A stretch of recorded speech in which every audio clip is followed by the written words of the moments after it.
Bueno, bienvenidos y bienvenidas a la semana 3 de la unidad 2. En esta oportunidad vamos a hablar de los efectos del matrimonio y vamos a considerar que el matrimonio produce efectos de dos tipos, unos que son de tipo personal y otros que son de tipo patrimonial. En lo que refiere a lo patrimonial, tiene que ver con cuestiones dinerarias, lo que hace al régimen de separación de bienes o al régimen de comunidad de ganancias, cuáles son los efectos jurídicos de cada una de estas opciones y las consecuencias, ¿verdad? Y cuando hablamos de efectos personales, nos apartamos de esto que es meramente dinerario y nos adentramos en una cuestión que tiene que ver con lo moral.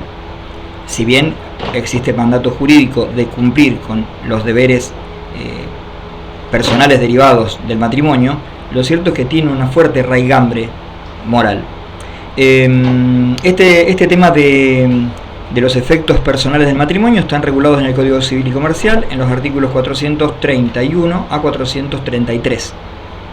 El artículo 431 específicamente habla de asistencia, ¿verdad? Y la autora, Mariana Herrera, considera que la asistencia como efecto personal del matrimonio tiene que ver exclusivamente con el alimento, con los alimentos. Es el único efecto personal derivado, el alimento que se deben los cónyuges entre sí, ¿verdad?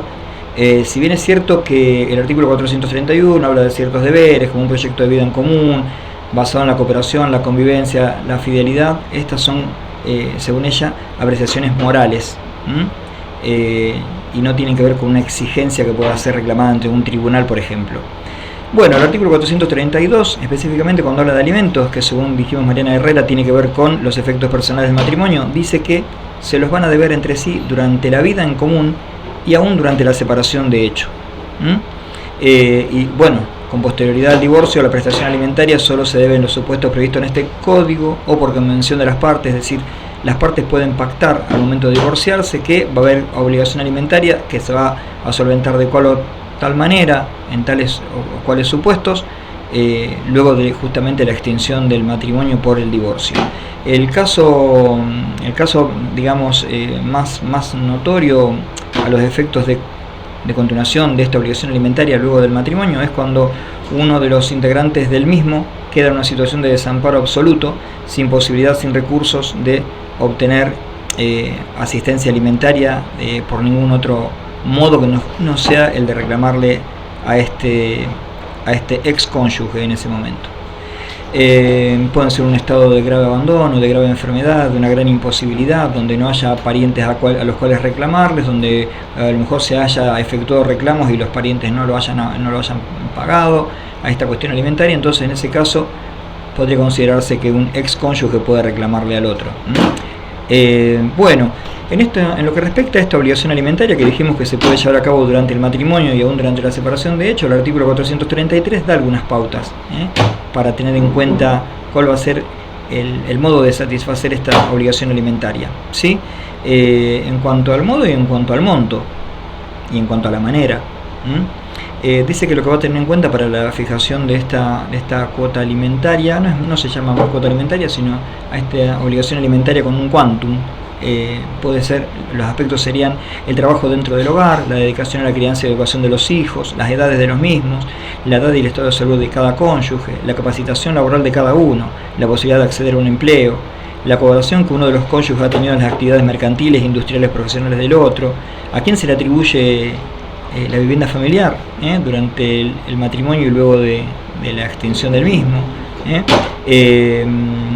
si los cónyuges conviven al tiempo de esa unión matrimonial o no, si están separados de hecho, la situación patrimonial de ambos durante la convivencia, durante la separación también, es decir, tiene toda una serie de aspectos prácticos, pragmáticos que el juez va a tener que considerar a la hora de fijar un quantum alimentario y el modo de satisfacerlo, que puede ser en dinero, puede ser en especies.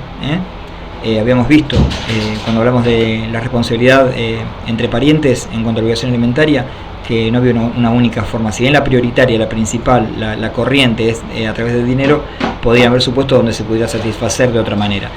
Bien, habíamos hace un rato hablado de aquellos alimentos posteriores al divorcio, ¿no? que se debían entre ex cónyuges. Y habíamos dicho que uno de los casos era cuando las partes así lo convenían en cuanto al modo, el monto, la forma. Y el artículo 434 dice que las prestaciones alimentarias pueden ser fijadas aún después del divorcio, a favor de quien padece una enfermedad grave preexistente al divorcio que le impide autosustentarse. Y en este caso dice que si el alimentante fallece, esa obligación se transmite a los herederos. También, en el inciso B, dice que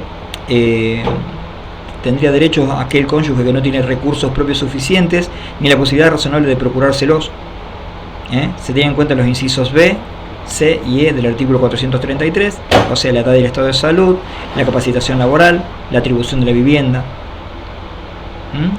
como pautas para ver la manera de fijar esta obligación alimentaria. Dice que la obligación no puede tener una duración superior al número de años que duró el matrimonio, y no procede a favor de quien recibió la compensación económica del artículo 441. Es decir, si una de las partes fue compensada económicamente luego del divorcio, no tiene derecho a reclamar obligación alimentaria luego del mismo, ni siquiera en estos supuestos que estuvimos mencionando anteriormente, ¿sí? Bueno, esto es in eternum, más allá de que no puede ser mayor al tiempo que duró el matrimonio. Si cambian las circunstancias que dieron lugar a esto, también puede hacerse cesar la obligación alimentaria. Por ejemplo, justamente si desaparece la causa que la motivó, un estado de necesidad, o si esta persona contrajo matrimonio, si convive con otra persona a través de una unión convivencial.